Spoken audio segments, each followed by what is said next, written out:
warahmatullahi wabarakatuh. Waalaikumsalam warahmatullahi wabarakatuh.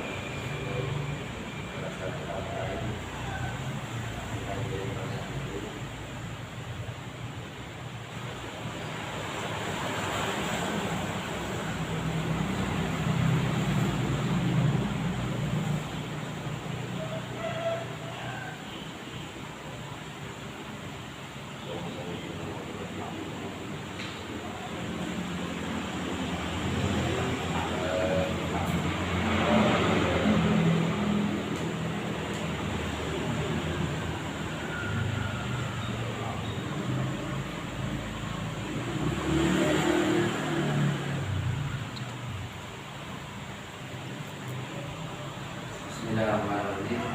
Di sini akan dimakan tentang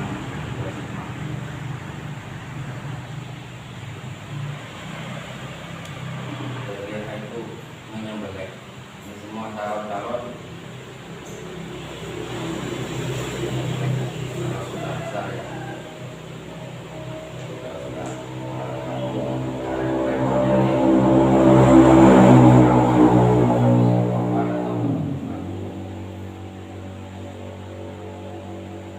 Dzabihah atau menyembelih.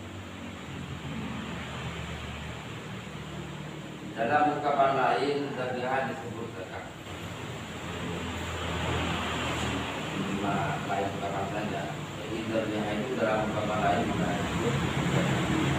Secara epistemologinya, secara teori, zakat adalah menghilangkan suhu tubuh yang alami dengan cara-cara tertentu, yakni memutuskan hukum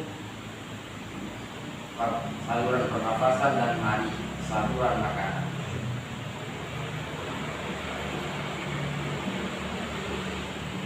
Zakat atau dzabihah ini secara epistemologinya, secara teori itu menghilangkan suhu tubuh yang alami dengan cara-cara tertentu. Dengan cara bagaimana? Dengan cara memutuskan hukum saluran pernafasan dan mari saluran makanan. Jadi ada dua arus di situ. Kedua-duanya harus putus.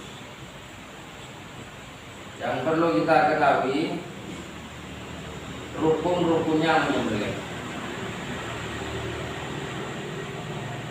Rukun-rukunnya menyembelih itu ada tiga. Satu, orang yang menyembelih.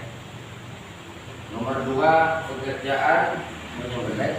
Nomor tiga, hewan disembelih. Jadi ketiganya ini harus ada. Yang pertama harus orang yang menyembelih. Ini rukun-rukun.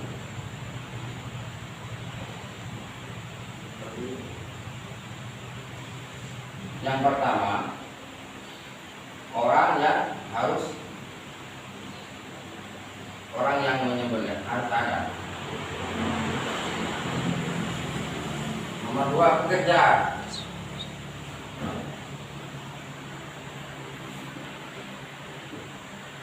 Nomor tiga, hewan disembelih juga harus ada.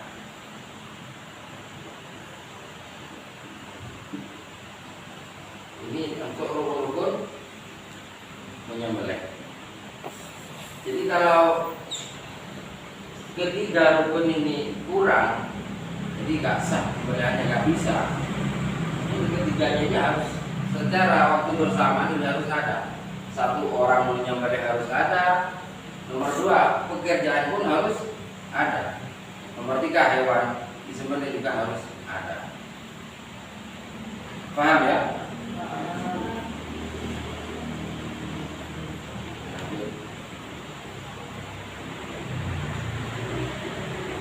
Sekarang tadi kan yang pertama. Sekarang syaratnya orang yang menyembelih. Syarat-syarat menyembelih. Yang pertama, orang yang menyembelih harus Islam. Yang kedua harus balik. Yang ketiga harus kuat untuk menyembelih.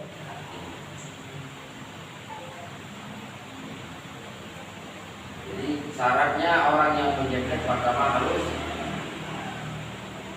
ini loh,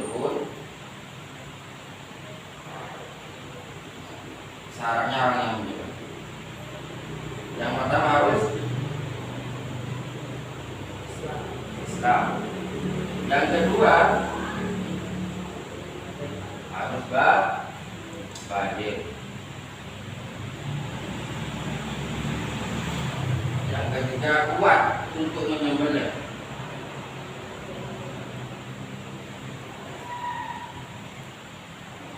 Harus kuat. Ini syarat-syaratnya orang yang menyembelih.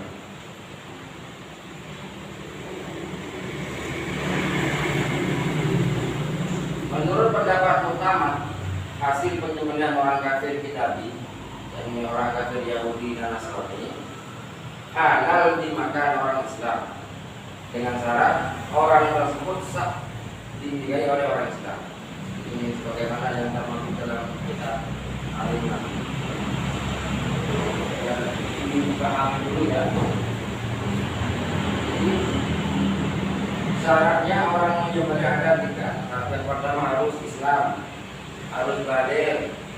Yang ketiga harus kuat untuk menyembelih. Karena kalau orang Islam tapi tidak baligh juga tidak sah sembelihannya.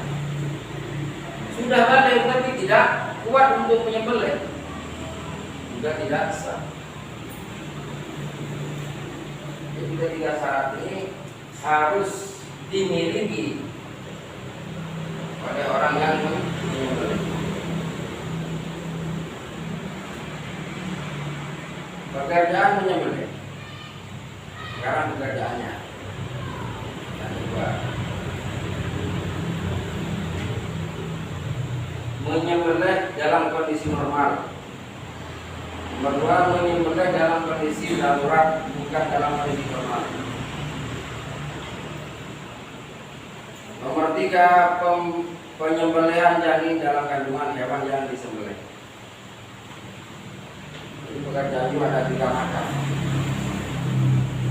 Penyembelihan dalam kondisi normal, penyembelihan dalam kondisi darurat yang tidak normal. Nomor 3, penyembelihan janin dalam kandungan hewan yang disembelih. Sekarang maksud kondisi normal itu bagaimana? Bagaimana yang dimaksud penyembelihan secara normal? Yang dimaksud penyembelihan secara normal adalah hewan yang akan disembelih bisa dikuasai atau ditangkap tangan, bukan hewan liar atau hewan ternak yang lari dari, atau hewan ternak yang lari dan tidak dapat ditangkap. Jadi yang dimaksud penyembelihan secara normal di sini, jadi hewannya itu memang sudah dipersiapkan, ya, sudah bisa. Seumpama kalau mau disembelih, nggak repot-repot, nggak mau nyari ke sana, nggak mau nyari ke sini, ya, memang sudah dipersiapkan. Atau hewan ternak ini kan biasanya duduk, tapi pada waktu mau disembelih kok lari, ini juga nggak bisa nantinya. Ini termasuk bukan yang normal. Pokoknya yang dimaksud penyembelihan dalam kondisi normal di sini adalah hewan yang disembelih itu memang sudah dipersiapkan, ada di tempat sudah. Kalau penyembelihan yang tidak normal, bagaimana? Yang dimaksud yang tidak normal di sini, penyembelihan yang tidak normal di sini adalah hewan yang disembelih sulit dipotong lehernya. Karena beberapa faktor seperti hewan itu memberontak, hewan liar dan lain-lain. Ini yang tidak normal. Hewan yang disembelih sulit untuk leher, seperti sapi. Kan ada sapi yang ngamuk-ngamuk. Nah, ini termasuk penyembelihan yang tidak normal. Sapi itu kalau ngamuk luar biasa. Satu kampung kadang tidak bisa benar menangkap satu itu. Karena bagi ngamuknya. Kalau terjadi seperti ini bagaimana? Nanti ada keterangan.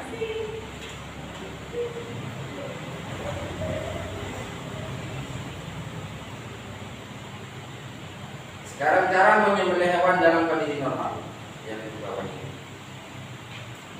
Niat atau bermaksud menyembelih hewan tertentu, yang tinggal niat saja. Niat langsung disembelih. Melukai leher bagian atas bawah supaya dapat menembus hulkum dan mari. Ini yang perlu kita ketahui. Yang dimaksud atas bagian leher bagian atas bawah di sini adalah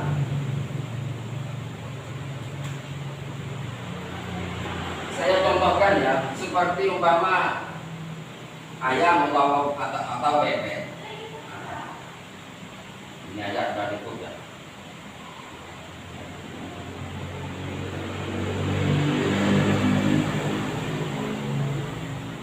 Melukai leher bagian atas bawah supaya dapat menembus.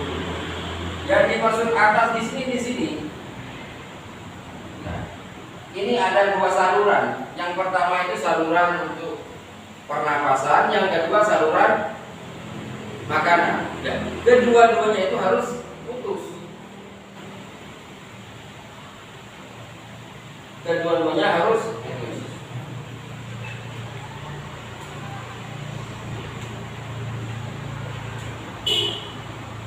Jadi kalau mau menyembelih kambing, sapi, ayam, bebek, jadi kedua saluran tadi itu antara hulkum dan mari harus putus.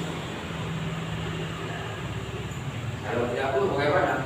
Kalau tidak putus itu hukumnya tidak sah penyembelihannya.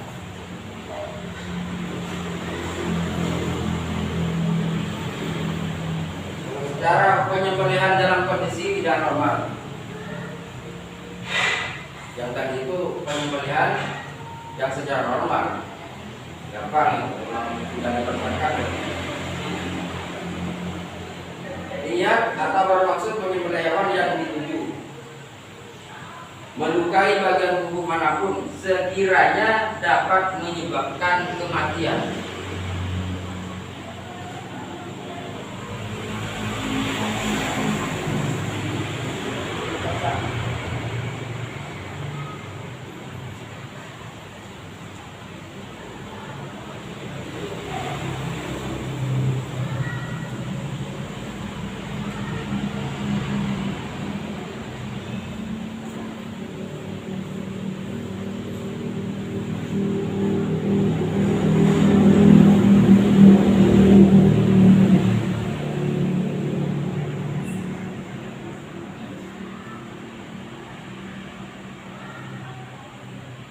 Paham ya? Jadi melukai bagian tubuh manapun sekiranya dapat menyebabkan kematian. Umpama ada sapi ngamuk-ngamuk, saya laporkan. Untuk menyembelih secara normal sangat sulit sekali. Jangankan kita mau mendekat, ya. Langsung diseruduk nantinya. Bagaimana caranya? Caranya bisa kita melukai bagian tubuh, gak harus memotong lehernya. Yang melukai tadi itu sekiranya dapat menyebabkan kematian. Umpama yang pakai tembak, nggak apa-apa, karena penyembelihan ini termasuk penyembelihan yang tidak normal. Kalau ada sapi ngamuk-ngamuk, tidak mungkin kita itu untuk menyembelih secara normal, tidak mungkin. Mendekat saja tidak berani, apalagi mau menyembelih ya. Dan kalau menemukan kejadian seperti tadi itu, maka cara yang kedua penyembelihan yang tidak normal. Jadi harus melukai tubuh manapun sekiranya dapat menyebabkan kematian. Ya. Dan tembak suaranya.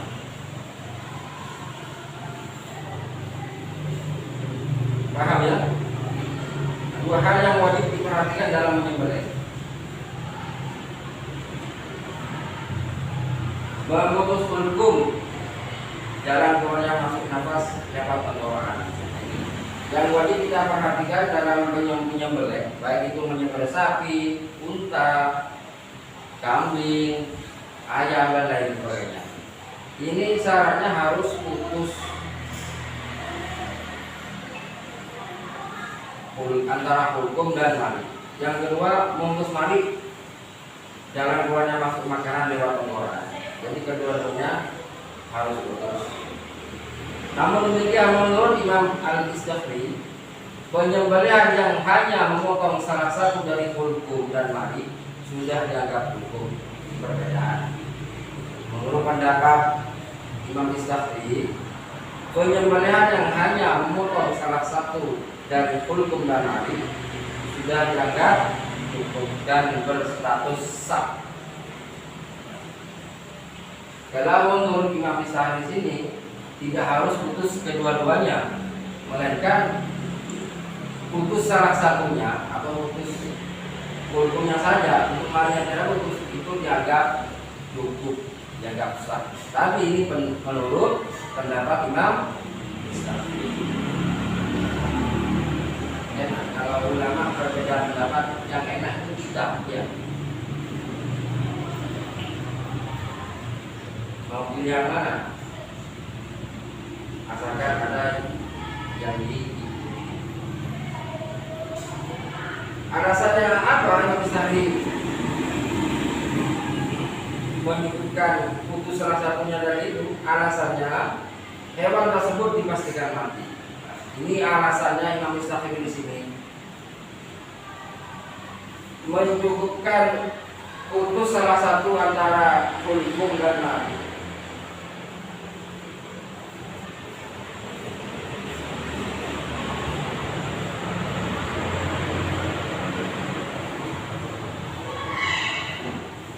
Hulkum dan mari ini alasannya Imam Isdafri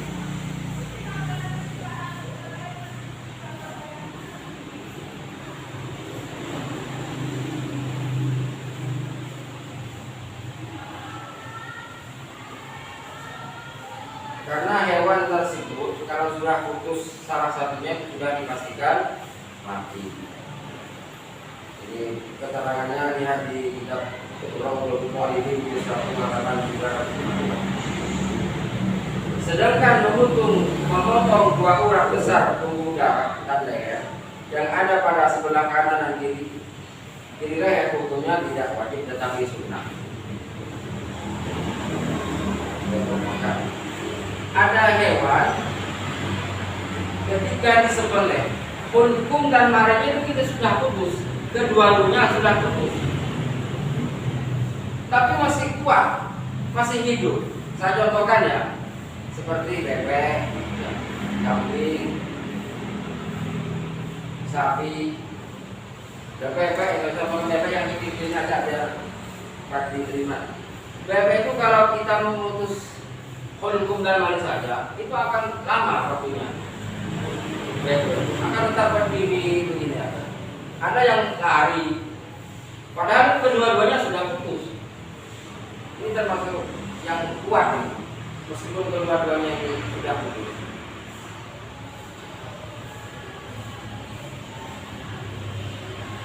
Sedangkan memotong dua urat besar pembuluh darah di leher yang ada pada sebelah kanan kiri, hukumnya tidak wajib tetapi sunnah. Tidak wajib tetapi sunnah.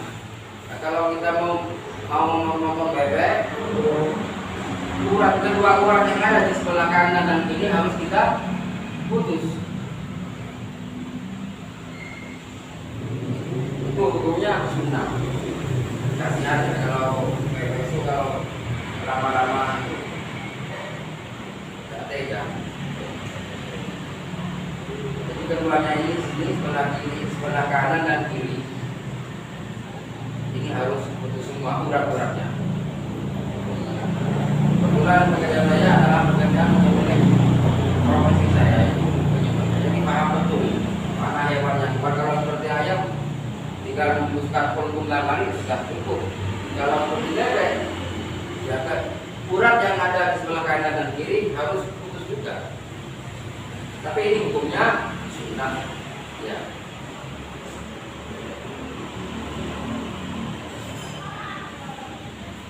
Sudah berapa menit?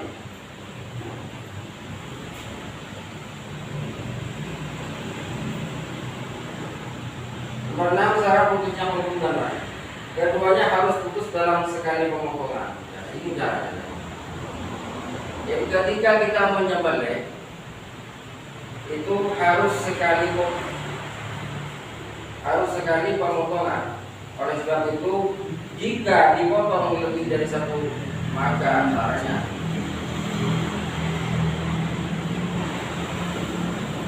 keduanya harus putus dalam sekali pemotongan.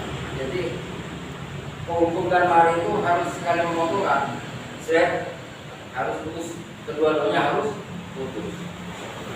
Oleh sebab itu, jika dipotong lebih dari satu, maka syaratnya adalah pada saat memulai pemotongan yang kedua dan selanjutnya hewan tersebut masih dalam kondisi hayat mustaqirrah.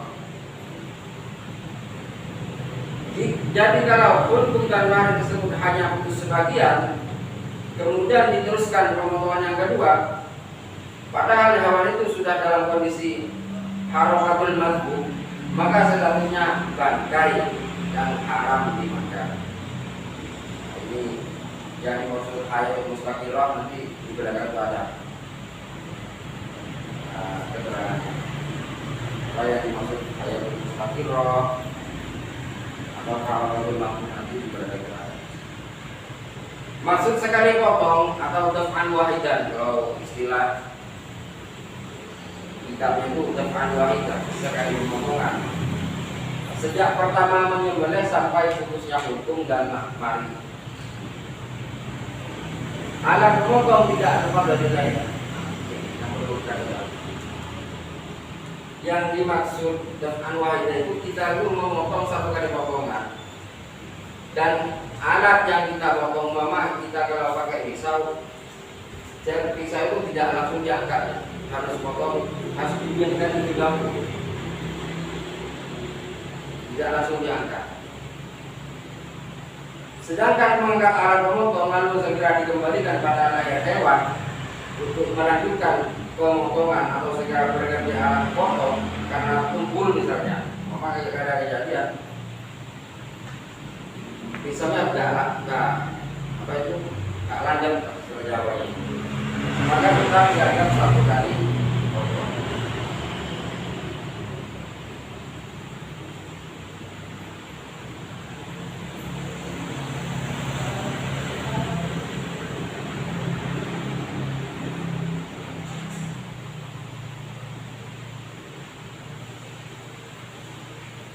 Janin dalam kandungan hewan yang disembelih. Sekarang janin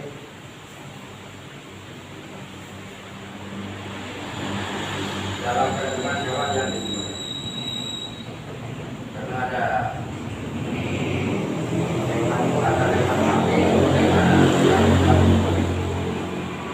yang ada hewan janin seperti sapi, turunnya sudah besar, kambing besar. Bagaimana itu? Mari kita bahas. Janin dalam kandungan hewan yang disembelih tidak perlu disembelih dan halal dimakan jika ditemukan dalam kondisi. Jika tidak perlu disembelih dan halal dimakan jika ditemukan dalam kondisi mati sebab kematian induknya. Jadi kalau kita menyembelih sapi dalam keadaan hamil, maka janin yang ada dalamnya itu tidak harus disembelih ibunya saja, jadi tidak disembelih. Umpama si bulan ini menyembelih sapi dalam keadaan hamil perutnya besar, disembelih. Dan bagaimana? Kandungan atau kandungan janin tersebut, anak yang ada dalam itu nggak usah disembelih. Sudah satu.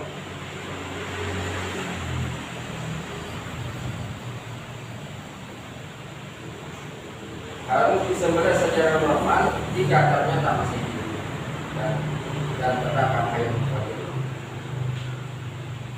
Kalau seumpama janin tersebut masih hidup, setelah ibunya disembelih, sekedar dibuka, kok masih hidup berdiri janinnya tadi itu, dan terdapat hayat mustaqirrah, bagaimana?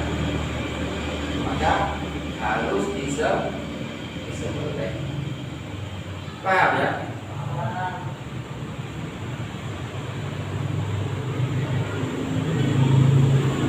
Ketentuan ini juga berlaku bagi janin binatang hasil berburu yang mati sebab senjata yang mengenainya atau ditangkap oleh hewan pemburu. Namun, jika kematian janin itu masih diragukan bukan disebabkan induknya yang telah disembelih, bahkan ada faktor lain, maka tidak halal. Jika tidak halal, maka masa pembayaran.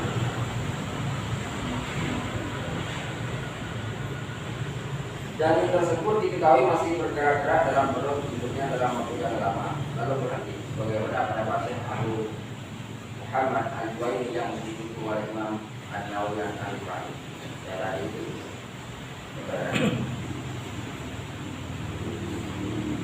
kalau sekiranya janinnya ada itu masih bergerak-gerak, masih hayatun mustaqirah, maka janin tersebut harus tidak. Maka kalau sudah mati, ibunya dimati dan juga janinnya memang sudah mati, itu tidak usah disembelih. Tidak mungkin hanya itu yang digunakan selanjutnya yang jauh.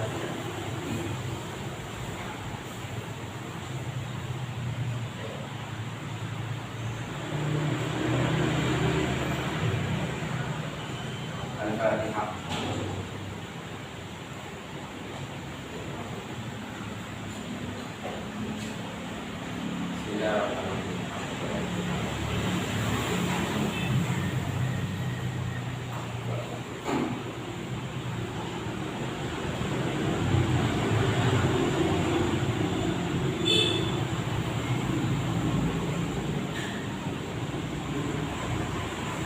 Assalamualaikum warahmatullahi wabarakatuh. Waalaikumsalam warahmatullahi wabarakatuh.